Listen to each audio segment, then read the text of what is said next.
بما اني حاليا عايش في اوروبا واشتغلت في شركات انترناشونال وعرفت وعاشرت ناس من مختلف الاجناس والثقافات، فقدرت اناقش وناظر وجهات نظر ونظريات كتير خصوصا مع الملحدين. وبما اني راجل محنك اصلا، فانا برضو قريت مقالات واوراق وكتب كتير لنفس المواضيع، واستشفيت من الرحله المحنيكه دي الاتي: مفيش ملحد كلمته او سمعته او اتفرجت عليه قدم نظريه موضوعيه او اثبات موضوعي للي بيؤمن بيه، كلها اقاويل نسبيه او شخصيه او عاطفيه. في ناس حاولت تتكلم بموضوعيه من منظور علمي بحت، زي مثلا اللي قال لي ان الكون تكون من الدارك ماتر او الماده المظلمه، وده شيء غير منطقي لان العلم اثبت ظهور الماده المظلمه بعد الانفجار العظيم. في اللي قال لي ان جميع الكائنات الحيه تكونت وتطورت من مخلوق مائي بدائي.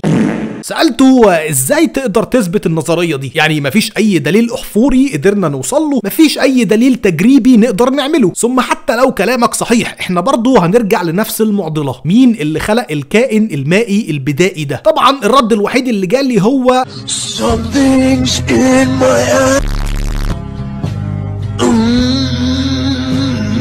في العبيط اللي قال لي اغبى نظريه اتوجدت وهي القرد اللي اتطور لانسان. عبيط تاني قال لي ان الانسان اصله شجره.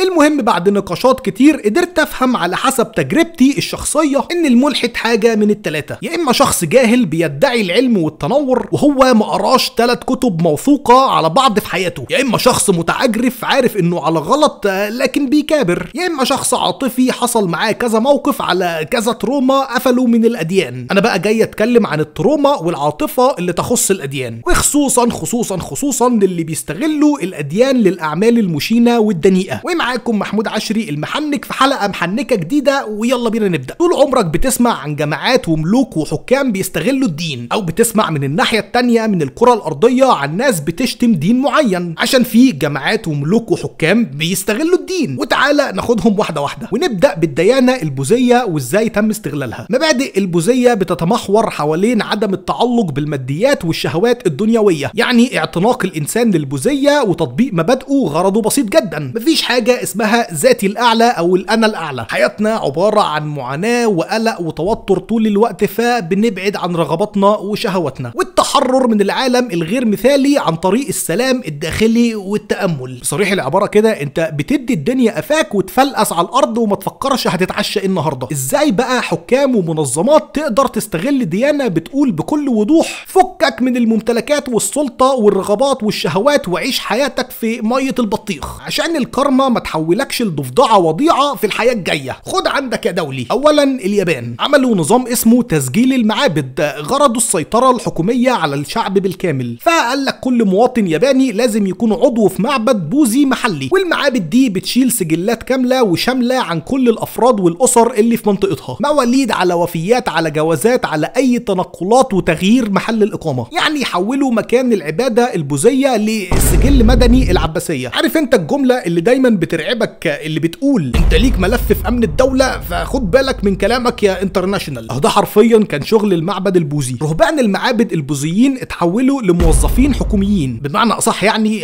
مخبرين، كانوا بيراقبوا السكان ويرشدوا عنهم للحكومه لو عملوا اي نشاط مشبوه او في احتماليه تمرد على النظام. الحكام حولوا الدوله لنظام طبقي هرمي باستغلال مفاهيم البوذيه وتفسيرها بشكل يتماشى مع تخطيطهم. يعني قالوا للشعب مثلا ان مفهوم الكارما بيقول اقبل بقدرك المحتوم وما تحاولش تتحرك من طبقتك لطبقه اعلى. يعني انت لو فلاح ما تحاولش تبقى حرفي، لو انت حرفي ما تحاولش تبقى تاجر، لو انت تاجر ما تحاولش تبقى ساموراي. ده غير تحريف مبادئ تانية زي الطاعه التامه الغير قابله للجدال للشوجن. كل ده بقى كوم يا دولي. واستغلال البوذيه للقضاء على توسع المسيحيه في اليابان كوم تاني. المسيحيه لما دخلت اليابان عن طريق المستكشفين الاوروبيين، ناس كتير امنت بيها وشافوا فيها نظام عادل اكتر من البوذيه المستعمله في اليابان. جه النظام قال لك يا سواد الحلال يا ولاد، يا خراب بيتك يا نوبونوجا، يا خراب بيتك يا ياماتو. فقالوا لك يعني قطمه احسن من نحته، اي حد مش متسجل في معبد بوذي جوه اليابان فده مسيحي متخفي فهنشلوحه، اي حد عايش بره اليابان حتى لو ياباني بوذي وحب يرجع لليابان هنفسحه، اي حد اعتنق او هيعتنق او حد جنبه اعتنق المسيحيه هنسوحه. فعملوا تطهير واعدموا ونفوا كل اللي قدروا عليه من اليابانيين المسيحيين، وده يوضح عدم وجود مسيحيين يابانيين بشكل كبير في الوقت الحالي رغم العدد المهول اللي اعتنق المسيحية في اليابان في الماضي، وكله باسم حكم الشوجون وسلطة الساموراي والإقطاعيين تحت مظلة البوذية. ثانيا سريلانكا، بعد استقلالهم سنة 1948 الحكومة اتخذت البوذية كهوية لتبرير حاجات زي التمييز الاجتماعي والديني ضد أي حد مش معتنق البوذية، وده كان واحد من الأسباب اللي بدأت حرب أهلية استمرت 26 سنة. ثالثا ميانمار، الدولة برضو اتخذت البوذية كهوية قومية، ونتيجة استغلال البوذية كانت التحريض ضد الأقلية المسلمة اللي عايشين في الدولة، وتبرير سياسات التطهير العرقي ضد الروهينجا. الروهينجا دي اسم القومية عرقية كانت موجودة غرب ميانمار، والأمم المتحدة معتبراهم الأقلية الأكثر اضطهادا في العالم من كتر ما البوذيين بيعملوا معاهم الحلبسة. نسبة كبيرة منهم هربوا من ميانمار وعاشوا في مخيمات وكلاجئين ومقيمين في بلاد تانية. هتلاقي 400,000 في السعودية، 500,000 في بنجلاديش، 200,000 في باكستان، 100,000 في تايلاند، و40,000 في ماليزيا، وشوية فكة كده متنطورة في بلاد تانية. الديانة اللي بعدها هي اليهود.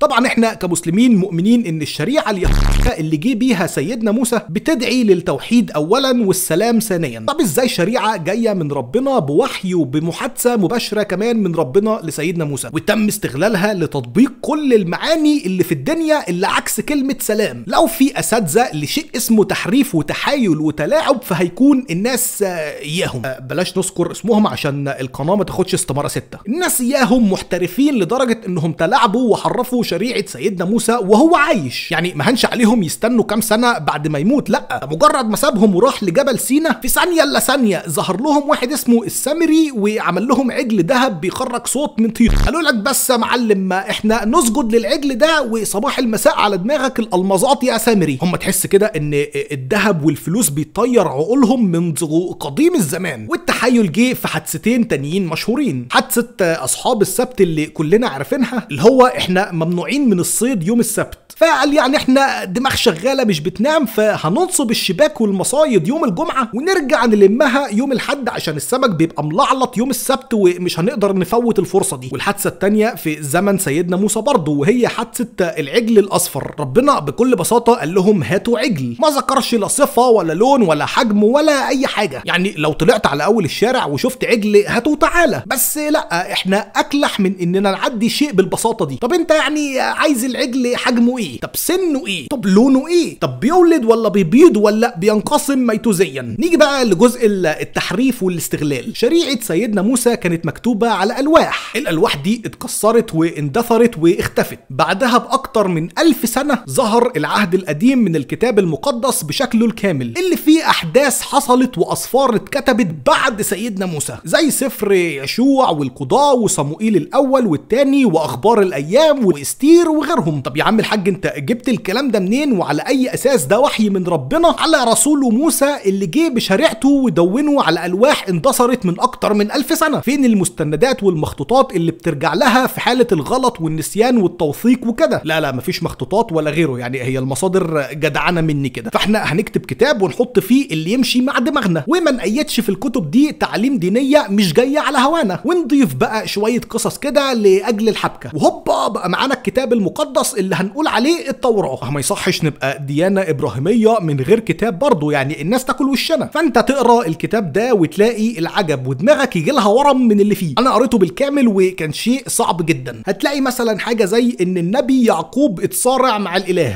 مصارعه يعني مش كلام اللي هو حرفيا اتعاركوا مع بعض، زي ما سفر التكوين هنا بيقول ان النبي يعقوب اتعارك مع راجل طول الليل، ولما الراجل ده اكتشف انه مش قادر يهزم النبي يعقوب قال له اعتقني. النبي يعقوب في وسط المعركه اكتشف انه الاله وقال له مش هعتقك الا لما تبارك لي، والاله بارك له وقال له انت من هنا ورايح اسمك ما بقاش يعقوب، انت اسمك بقى اسم. هتلاقي ايات اتضافت لتحديد معاييرهم في الحروب، ايه بتقول لك اعمل حلبسه مع الستات والرجاله، الشيوخ والاطفال والرضع والحمير والجمال. ايه تانية بتقول اعمل حلبسه مع الرجاله والستات والاطفال، لكن البنات الصغيره اللي لسه ما دخلوش دنيا خليه لكم. طبعا الكلمه اللي فلقوا دماغنا بيها بتاعت الارض دي مكتوبه لنا من 3000 سنه في كتابنا المقدس. مين يا ابني اللي كتبها؟ ما اعرفش والله يا بيه، بس طالما مكتوبه فانا اشتريت. الديانه اللي بعدها هي المسيحيه.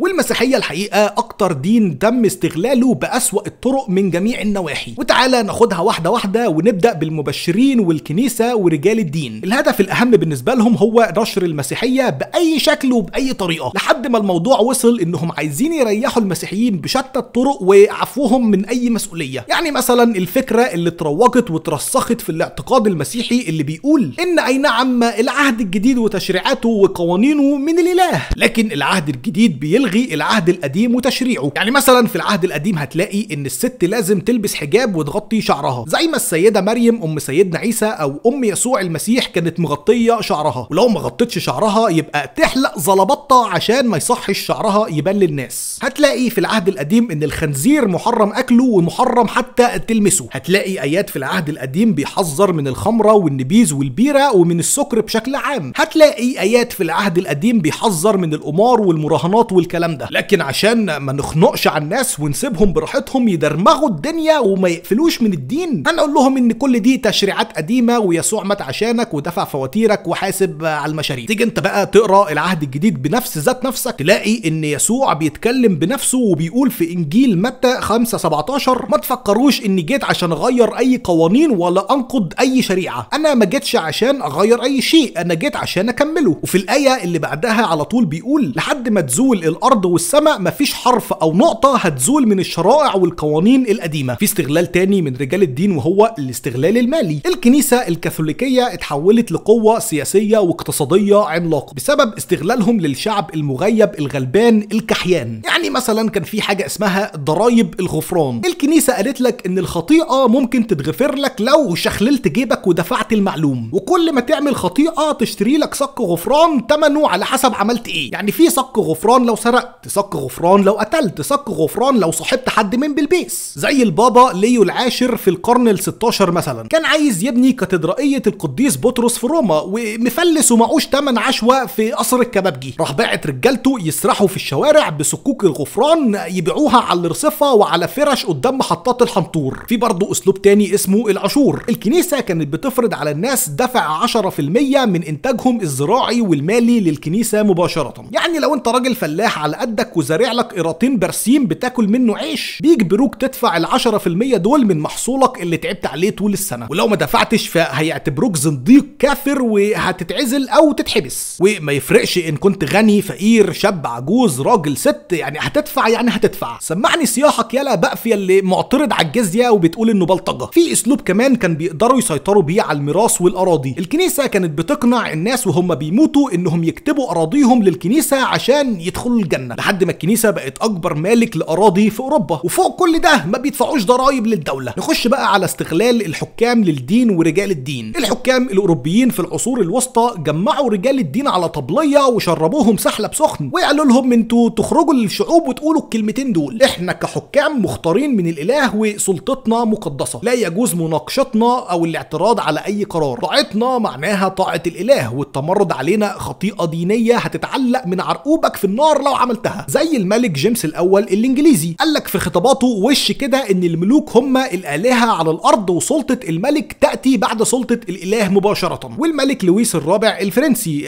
لقب نفسه بملك الشمس ورمز للسلطه الالهيه، وقال الجمله الشهيره بتاعته الدوله انا، بمعنى اصح يعني قال انا البلد يا رفاعي. والكنيسه الكاثوليكيه دعمته مقابل حمايه نفوذها وثرواتها. بعد الحوار ده قالوا لك احنا ممكن نستغل برضو الدين عشان نحارب ونستعمر ونطربقها على الكل، فاستخدموا رجال الدين لتبرير الحروب والاحتلال والمجازر، زي الحملات الصليبيه اللي ادعى اليها البابا قربان الثاني سنه 1096 في مجمع كليرمون. قال لك احنا عايزين نطهر الارض المقدسه ونسترجعها من الزنادقه اليهود والمسلمين، احنا مش هنقتلهم، احنا بس هنأمن طرق الحجاج المسيحيين عشان محدش يحدفهم بطماطمايه ولا زلطه تبطحهم. ودخلوا على الارض المقدسه وطرق الحج ونفخوا اليهود والمسلمين والمسيحيين كمان. في برضه محاكم محاكم التفتيش خصوصا في اسبانيا. قالوا للشعب احنا بس هنحمي المسيحيين من الهرطقه والزندقه، لكن هدفهم كان طرد المسلمين او اجبارهم على اعتناق المسيحيه وتصفيه اليهود من الاخر، عشان البيف معاهم كان عالي في السين، وطبعا السيطره على الثروات والممتلكات. فعذبوا الناس وحرقوهم وطردوهم من املاكهم، واللي حظه كان حلو كان بيهرب بفلوكه على المغرب العربي. في كمان حرب ال30 عام، واحده من ابشع الحروب في التاريخ، وكانت ما بين طائفه البروتستانت والطائفه الكاثوليكيه. الصراع كان سياسي بحت بين الرومان وفرنسا والسويد وغيرهم، لكن الحكام ورجال الدين اقنعوا شعوبهم انها حرب مقدسه عشان كل طائفه كانت بتكفر التانيه، وراح ضحيتها 8 مليون بني ادم. وطبعا مش عايزين ننسى استغلال الدين في الاستعمار الاوروبي. الحكام قالوا لك احنا بس يعني هنروح نفتح سكه جديده وفي قارات تانيه نعرفهم على المسيحيه عشان ننورهم ونخرجهم من الظلمات ونعرفهم قد ايه المسيحيه دين سلام ومحبه. دخلوا على افريقيا وهاتك يا مجازر وتنصير بالاكراه وتجاره عبيد ونهب موارد وثروات. دخلوا على امريكا اللاتينيه وهاتك يا اباده جماعيه للسكان الاصليين، وكان كل ما حمله عسكريه تطلع في مكان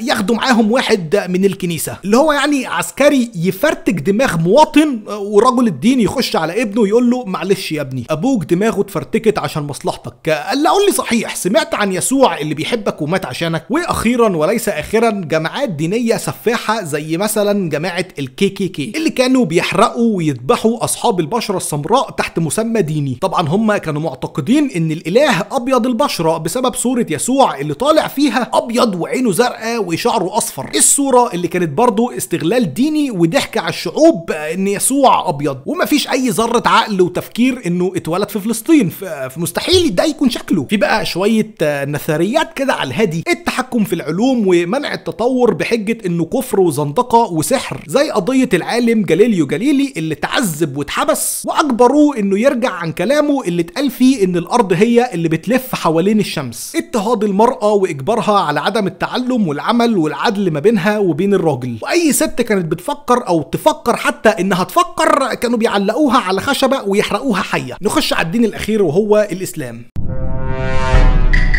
استغلال الاسلام دايما كان استغلال سياسي بحت من اطراف مختلفه. عندك مثلا الجماعات الاسماعيليه اللي اشهرها جماعه حسن الصباح، اللي كان بيستغل جنوده في الاغتيالات السياسيه لتوسيع نفوذه، والموضوع ما كانش صعب معاه، يا دوب يعني يحضر لهم اصطفى بني على كام باكيت بانجو عرانيس ويقول لهم اللي هيسمع كلامي هيخش الجنه واللي هيموت في عمليه هيخش الفردوس. عندك جماعه طالبان في افغانستان، دي جماعه تم تشكيلها وزرعها في افغانستان لسبب واحد ليس الا وهو استغلالهم من امريكا عشان يحاربوا الاتحاد السوفيتي. وبعد ما الاتحاد السوفيتي اتفكك والحرب البارده خلصت، جت امريكا بقى تقول لك يا لهوتي الحقوا يا مجتمع دولي، الحقيني يا منظمه الامم المتحده، الجماعه دول ارهابيين ولازم نصفيهم ونخلص منهم. طب انا عايزك ترجع بالزمن شويه كده وتفكر، الجماعه اللي اسمها تنظيم القعده حققت ايه من اهدافها؟ مش هتفتكر اي انجاز او هدف اتحقق ليهم غير حاجه واحده بس، تبنيهم لحادثه البرجين اللي فرقعوا في امريكا، وبناء عليه امريكا استغلت الحجه دي عشان تخش على افغانستان وتسيطر على المنطقه وتخش على العراق وتقلب الذهب والنفط اللي فيها، وتبين للعالم كله اللي يتجرأ ويتسبب في موت 3000 بني ادم هنخش نفرتك